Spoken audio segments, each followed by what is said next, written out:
Shalom, queridos, graça e paz. É uma alegria, mais uma vez, poder estar com vocês aqui no nosso microdiscipulado individual.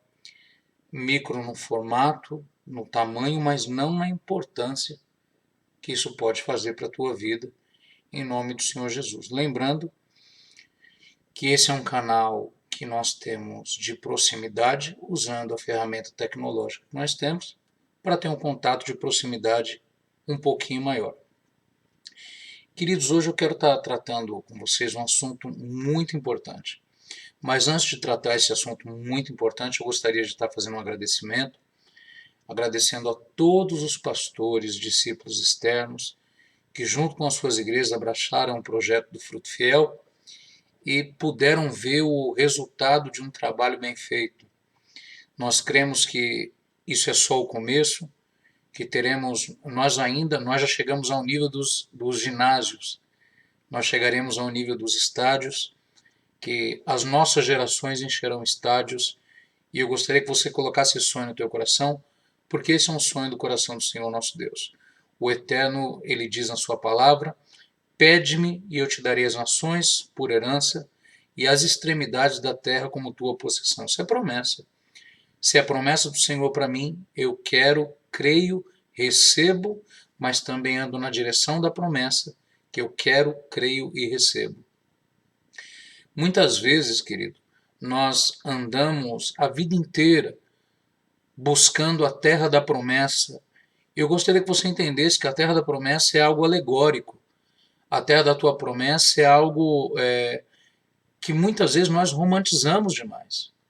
Nós não devemos andar atrás ou na direção da terra de uma promessa a vida inteira, como Moisés andou. Moisés andou na terra da promessa. Josué entrou no território da conquista.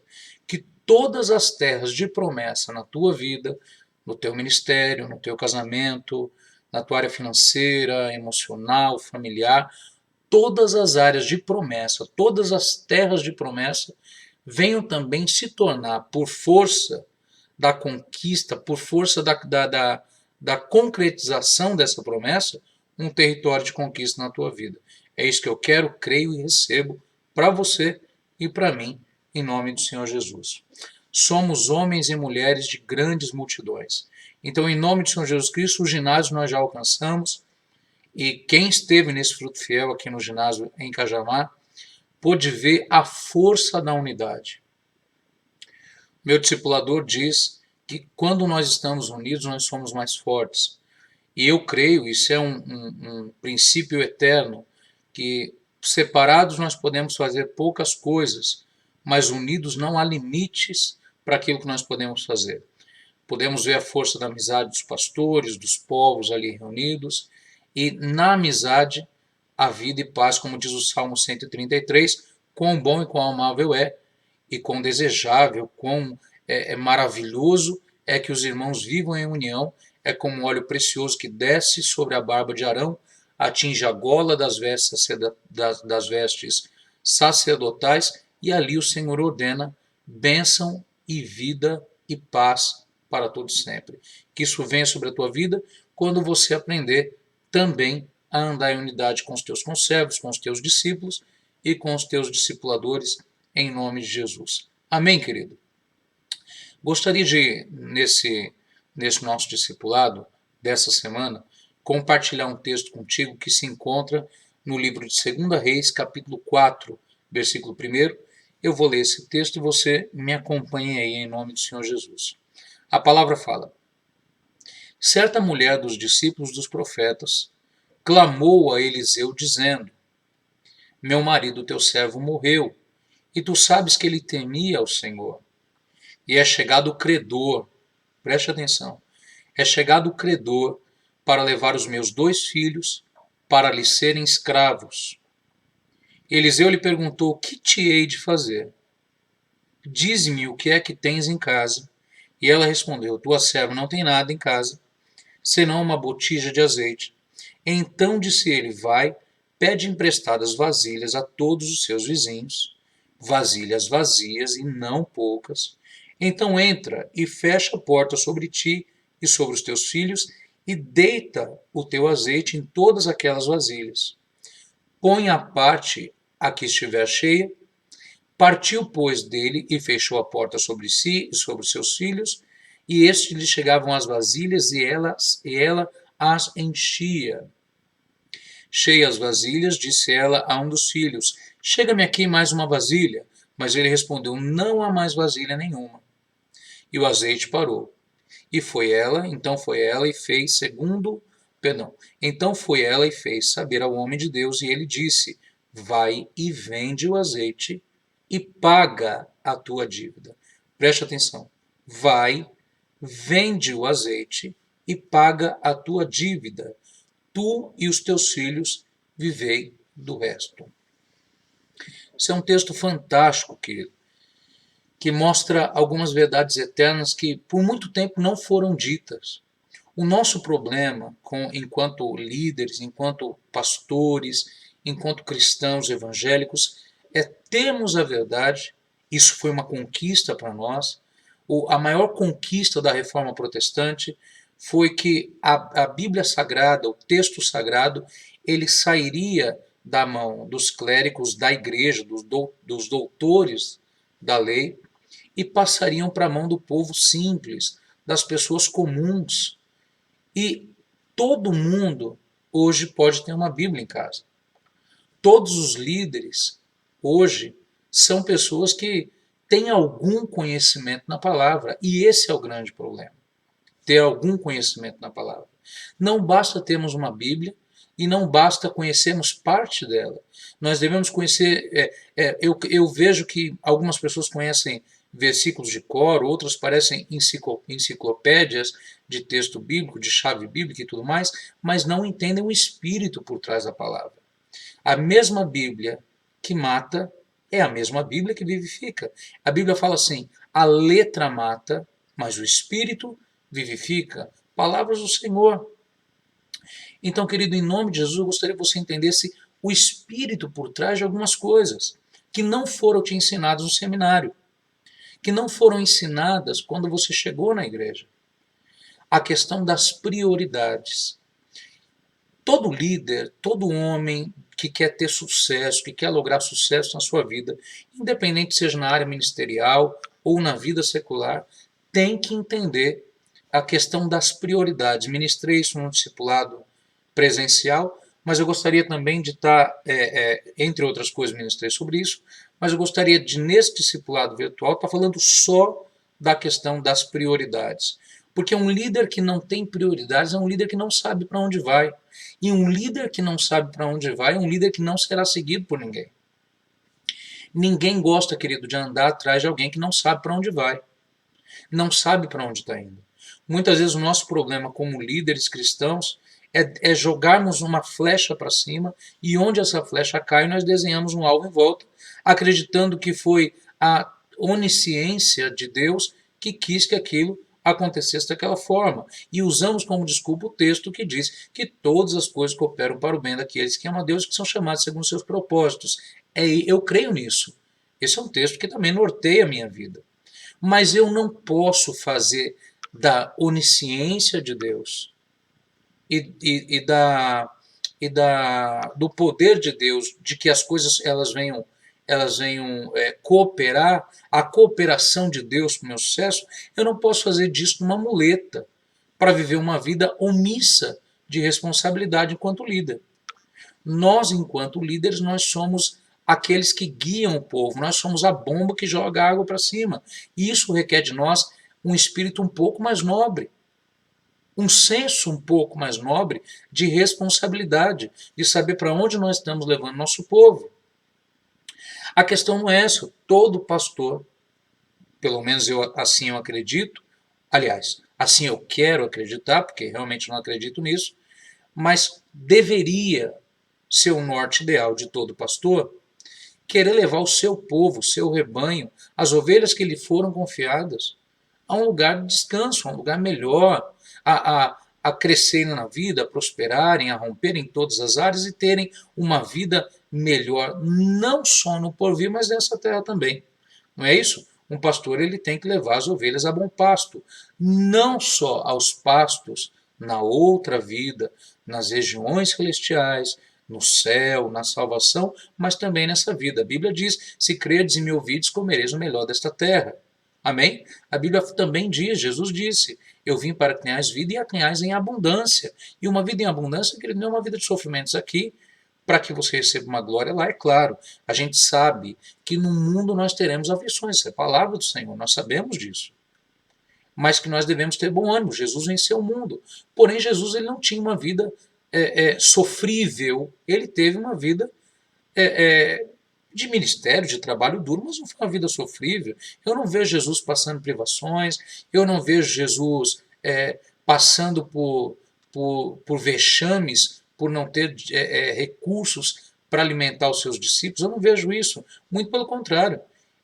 Certa vez eu perguntei quanto custaria a um homem poder manter 12 missionários no campo durante um ano.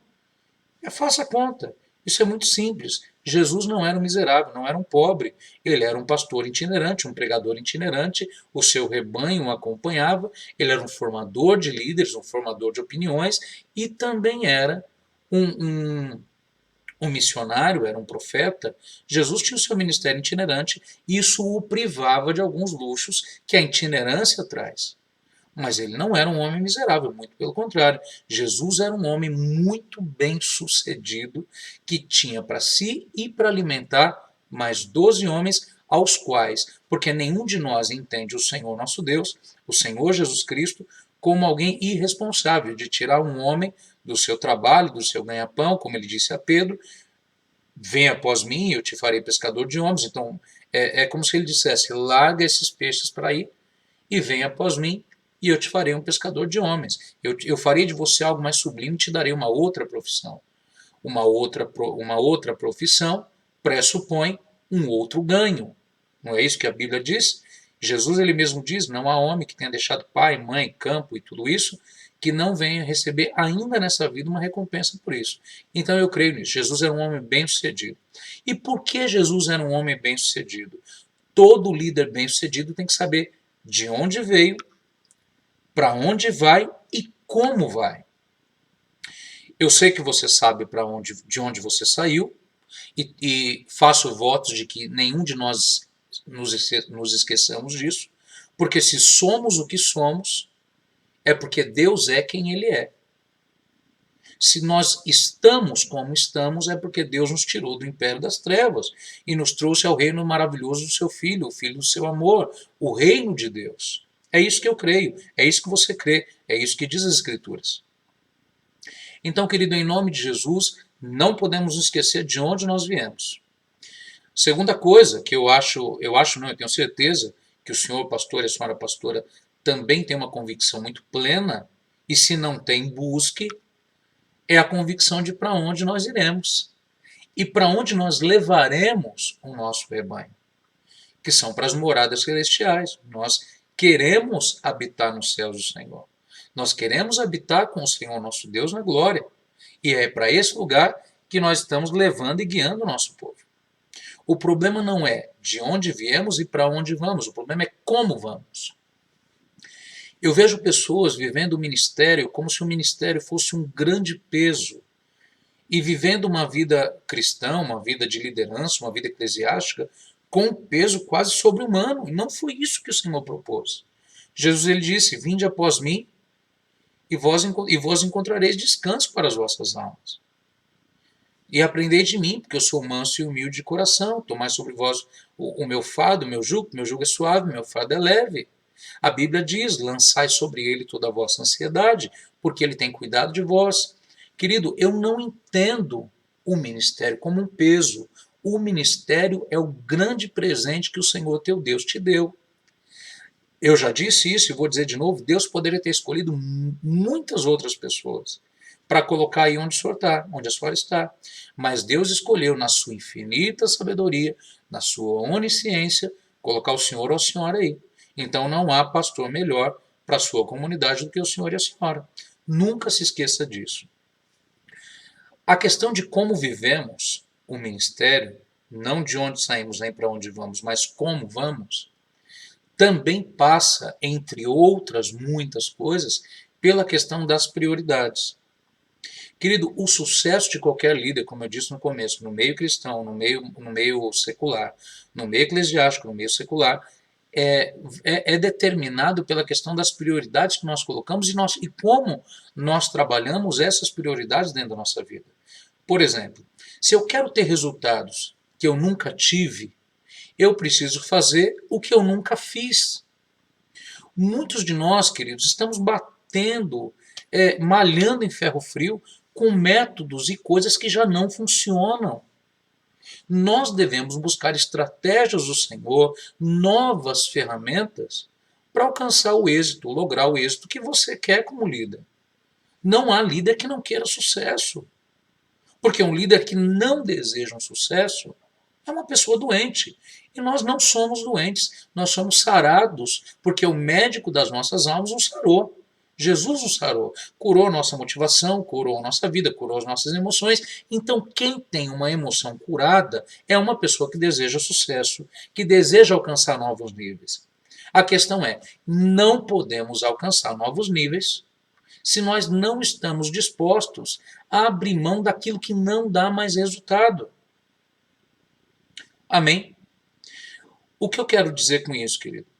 Que não adianta você querer uma colheita diferente plantando da mesma maneira que tem plantado. É claro que nós não estamos falando de métodos mirabolantes ou ferramentas duvidosas, não é nada disso. Tudo aquilo que for bíblico e aplicável à tua geografia, à tua necessidade local, é muito importante. Então, querido, se adapte à nova realidade.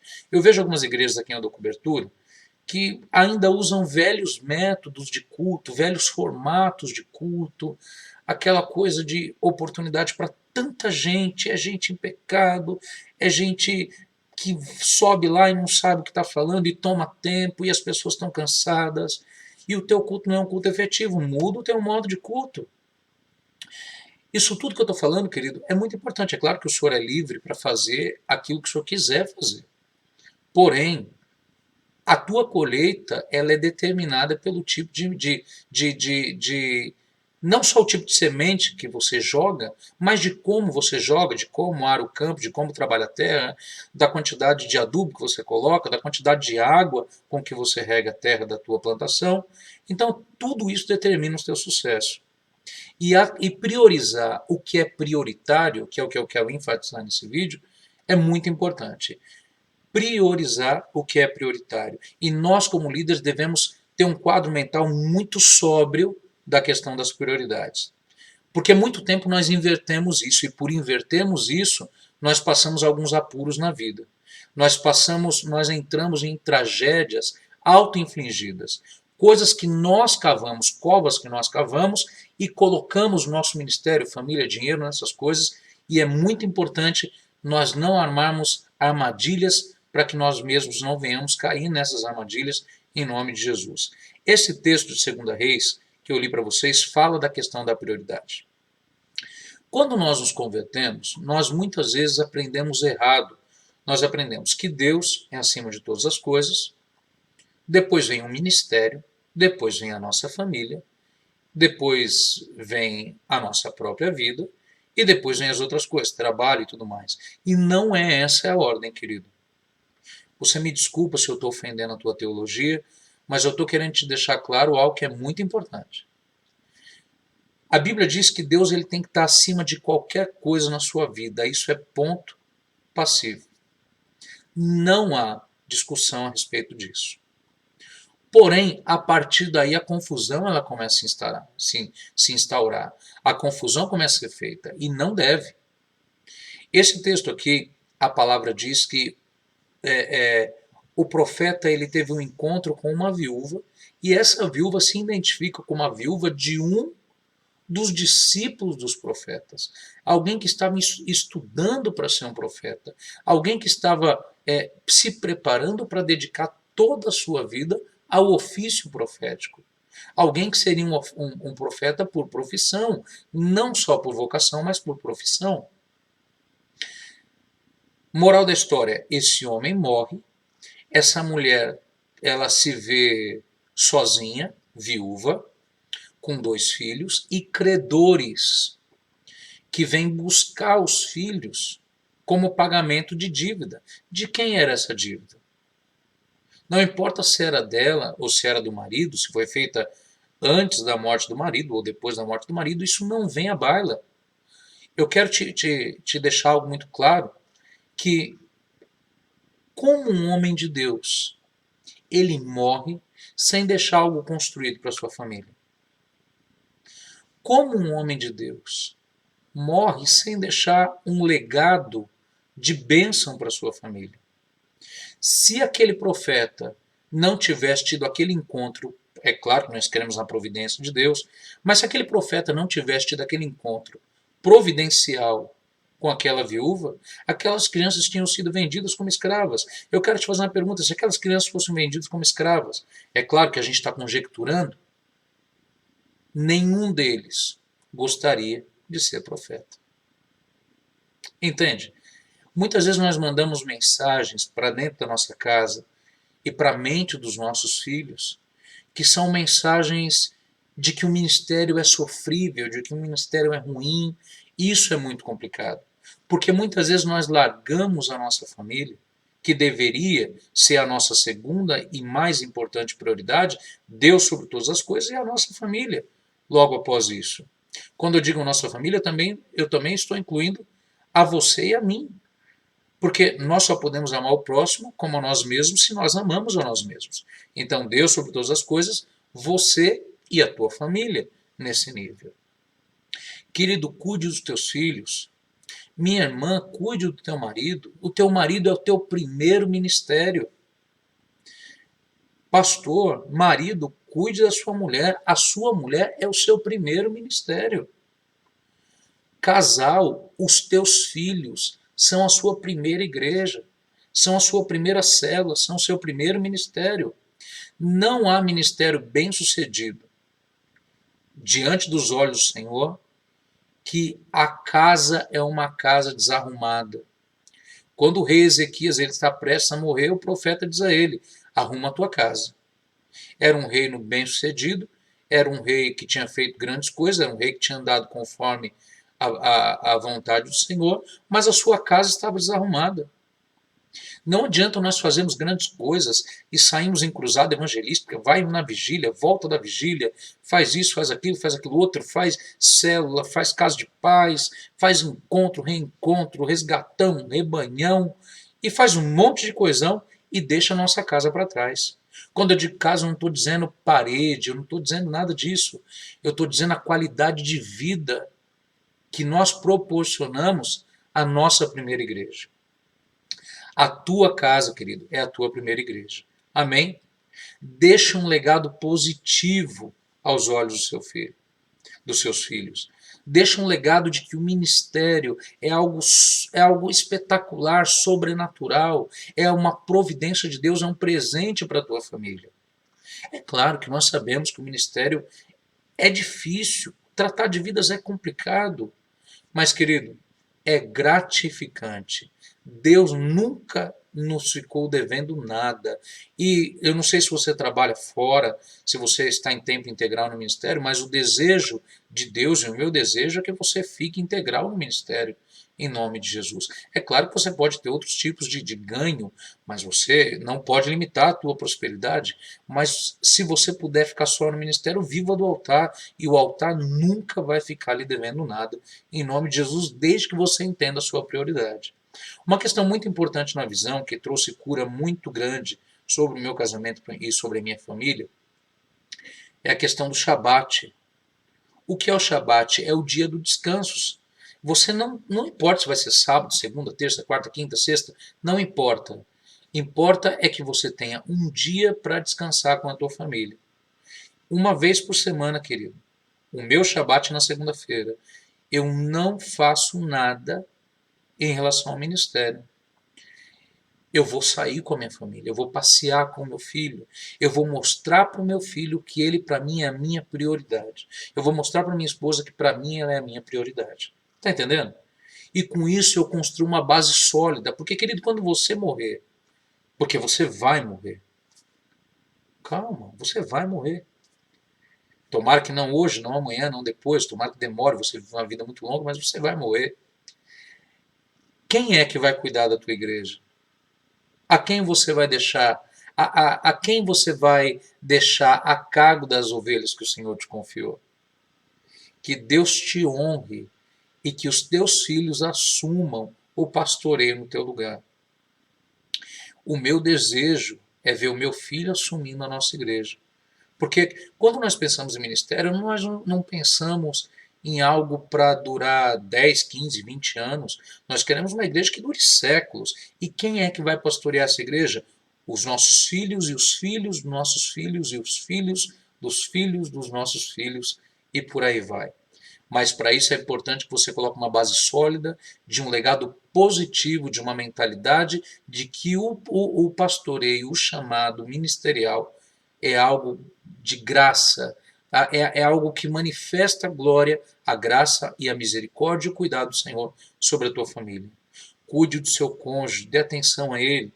Eu fico vendo que essa mulher, a Bíblia diz que depois da multiplicação do azeite que ela vendeu o que? Ela vendeu azeite. O azeite simboliza a unção. Muitas vezes a unção é vendida porque não há preparação. A unção ela é vendida porque não há um pensamento de gerações. Aquele homem pensou num momento, pensou no seu sacerdócio, mas não no seu sacerdote como sacerdote da sua própria casa. Aquele homem não pensou no legado que ele deixaria.